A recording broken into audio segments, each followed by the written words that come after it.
Oh, I'm such a stupid guy. Right. Are you able to hear me now? Can you hear me now? Right, you should be able to hear me now. I apologize. I'm an idiot. Wow. Well, this is why this is our first stream like this. Because I'm an idiot. I've spent a bit of time setting this up. In fact, I'm gonna transfer into my next scene essentially, and I'm going to need to add audio to that as well because I'm a moron. So we will deal with that now.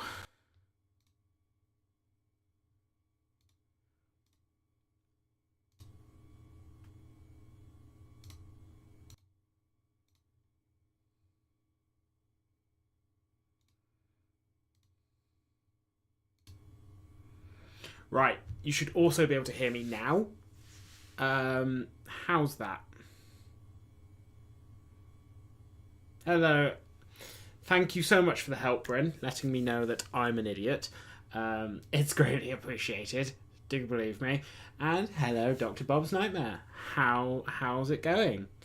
I should probably sign in, shouldn't I? So I can actually chat with you guys in the chat. Blurb. Sorry, I'm just testing the sound levels. Blurb. There we go.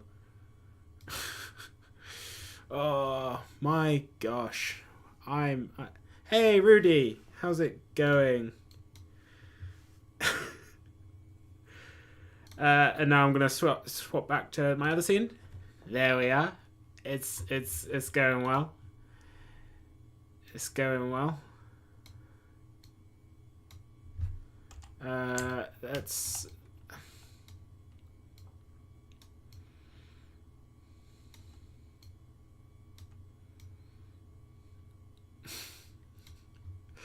oh, this is why I should never try and do this professionally, because I am actually I do believe I'm quite special, not in a good way, special in a bad way.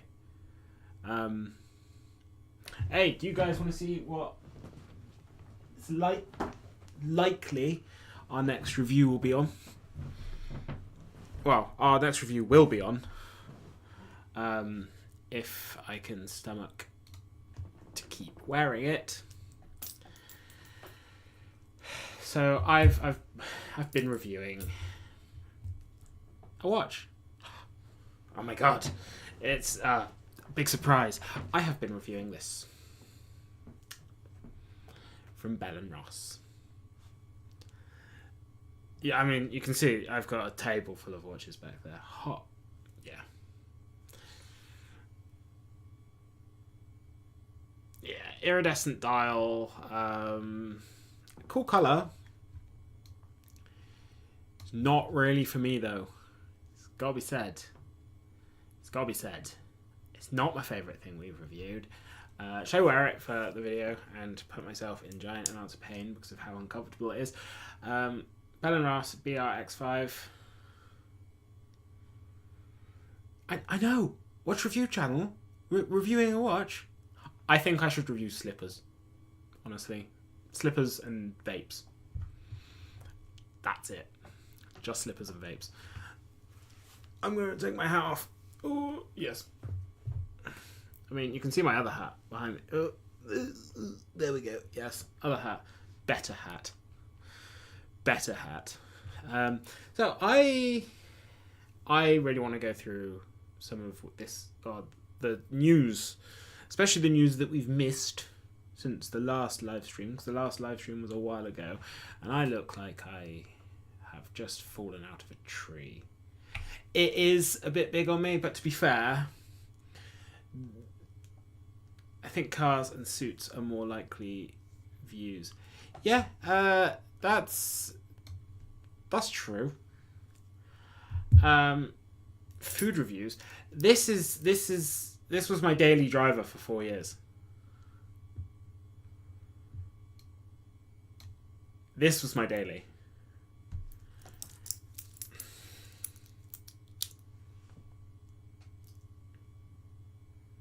For 4 years. That's 45 mil. I mean, it's close to 2 centimeters thick. I mean, I could do food reviews, but I feel like I just go, yeah, it's nice. I'm not good at picking out flavors. It's like, it's a good little sense of garlic, little spring. You could do is some more pepper. No, I'd be like, nah, it's good. Or don't like it. Nah, too many olives.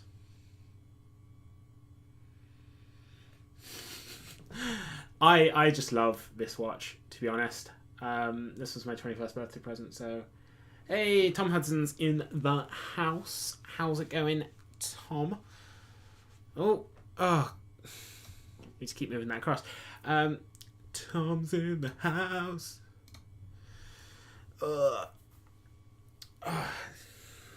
I'm so tired. I started a new job 3 weeks ago, and now I am, 3 weeks in, and it's so weird working an office job, working 9 to 5. But I've got to say, I love it. So much better than retail. I like the people I work with. They're all a laugh. It's just good. And I can actually make some decent money and not spend all my money on fuel driving to work. So that's good. You had a Tissot chronograph, which was tall enough to have King Kong hanging off of it. Don't hang monkeys off your watch. Not kind.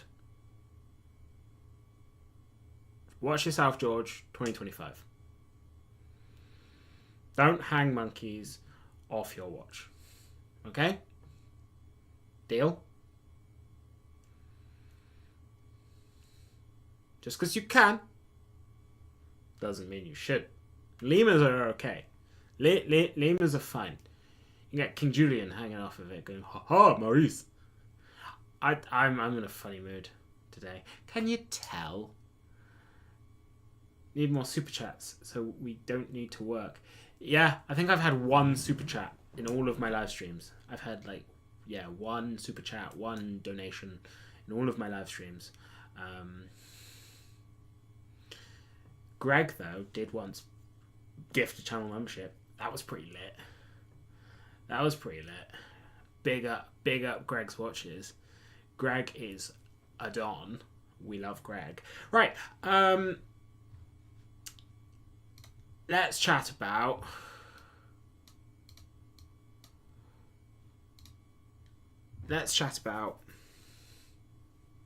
Henry Cavill. I'm always up for talking. I'm always down for talking about Henry Cavill. Henry fucking Cavill. Where are you, Cavill? Is there not an article about Henry Cavill joining? Fratello, you're letting me down. You are letting me down. Dr. Bob's Nightmare. The super chat was not from you, unfortunately. It was from my friend Declan. But if you want to be my second ever super chat, I wouldn't say no. But you certainly don't have to. Don't feel an obligation to ever donate or give any influencer money. Please. We don't.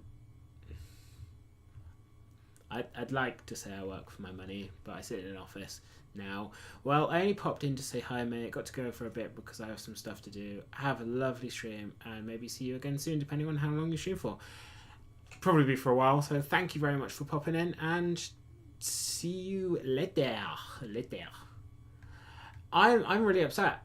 They don't have an article about Henry Cavill. honestly, what's going on?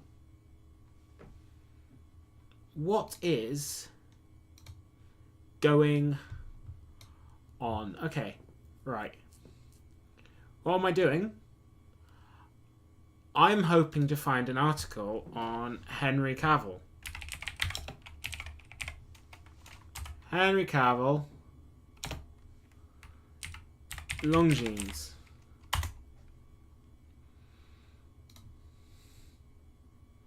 Okay. So, yeah. Longines has a new brand ambassador. And I am here to talk about it because Henry Cavill... Oh, what am I doing? Sorry. I'm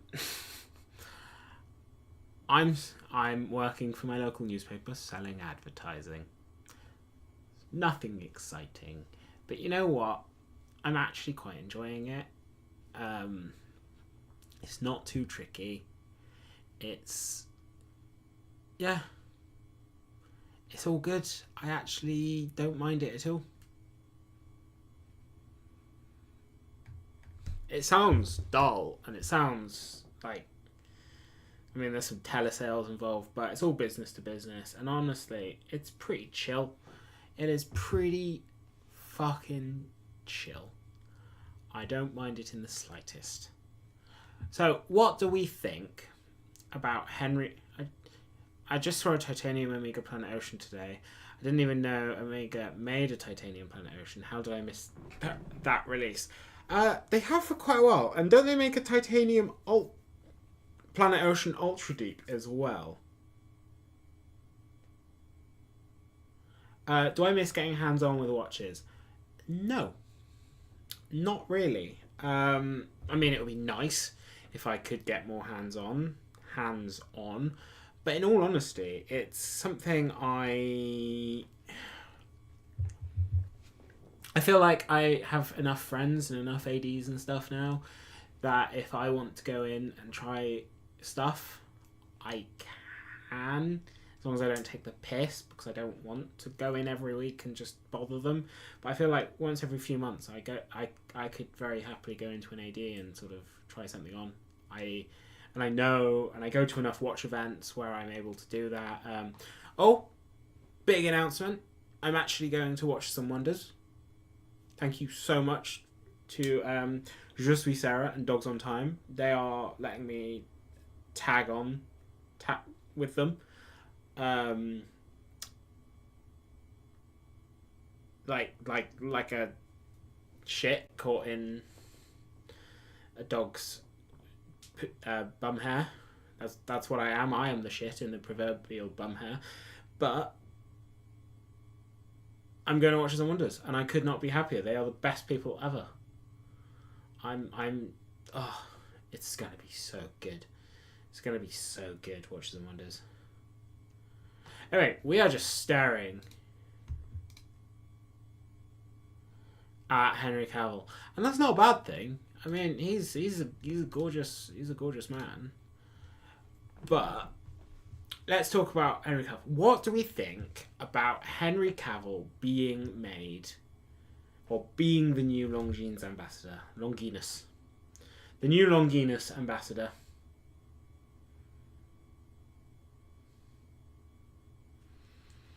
Because Henry is... He's perfect.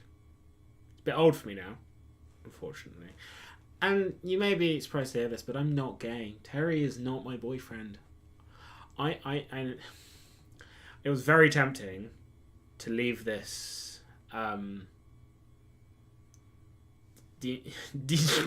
yes, you may call me Dingleberry. It may be very tempting to think that me and Terry are in some sort of relationship, but we're not, other than a friend relationship. But yes, Henry Cavill is the new Longines ambassador. Obviously, you will know Henry Cavill as Superman. He was also in some really cool films, like A Man from U.N.C.L.E., a film I will never stop complaining about not getting a sequel. That film not getting a sequel is horrific. Watch Nicholas Hate stream. You don't believe me and Terry aren't in a relationship. That's fair enough. Hello, watch Nicholas Hate stream. That is the best name. Oh my god. What is it about? What is a hate stream? Please explain that to me in the chat.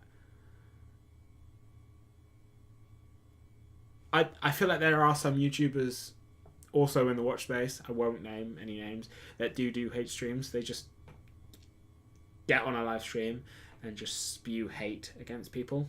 That's all they do. Also, Bryn, what is it that you think makes like ambassadors meaningless? Yeah, The Ministry of Ungentlemanly Warfare is also a really good film, let's be honest. But ambassadors, I don't think they have any meaning for watch enthusiasts. Obviously not. But I feel like that association for the general public isn't meaningless. People will be like, they'll see Henry Cavill, and they'll be like, damn. Hello. Hello, Mitch. How you doing? Hello from England. Can you tell I'm English? I don't sound it, do I? Tally-ho! No, they're the hate streamers. I said I'd put this Bell & Ross on, and I haven't put it on. And honestly, I'm going to put it on, and I'm going to demonstrate to you guys why I wore it for one day and why I haven't been wearing it again. And yeah, we'll see, won't we? We will see. But yeah, so Henry Cavill, I mean, he's not looking his best in this imagery, but he's still a beautiful man. So I can't. I think the only reason he's not looking his best is he is suffering from a widow's peak, more so than it is getting a little bit worse. He's looking a little bit Tom Hiddleston. I remember meeting you in Newbury.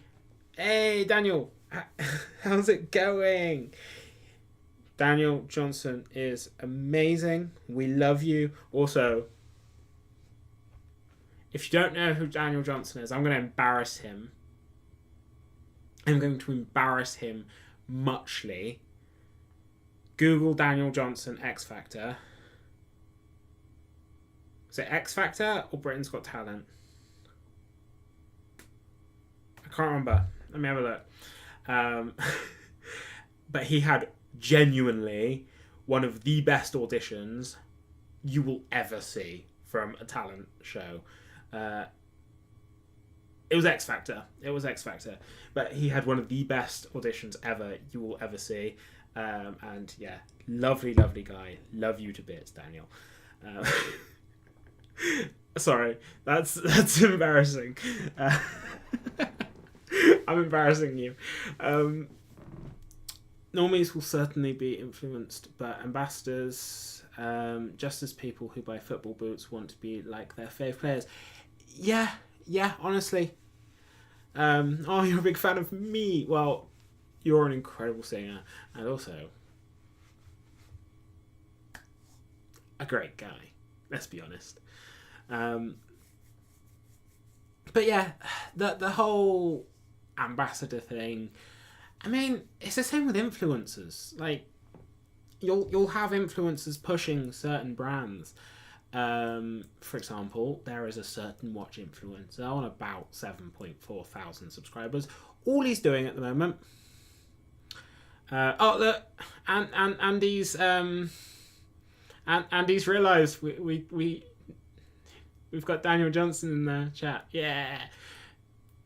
Honestly, Andy, amazing guy. Had the pleasure to meet him in Newbury. Unfortunately, I never watched X Factor when I was younger, so I couldn't remember who I was speaking to. I'm going to be entirely honest at the time, but I'd seen the audition at the time. It was really cool. But yeah, there's a certain watch YouTuber at the moment. Half of his recent content has just been pushing Artem straps.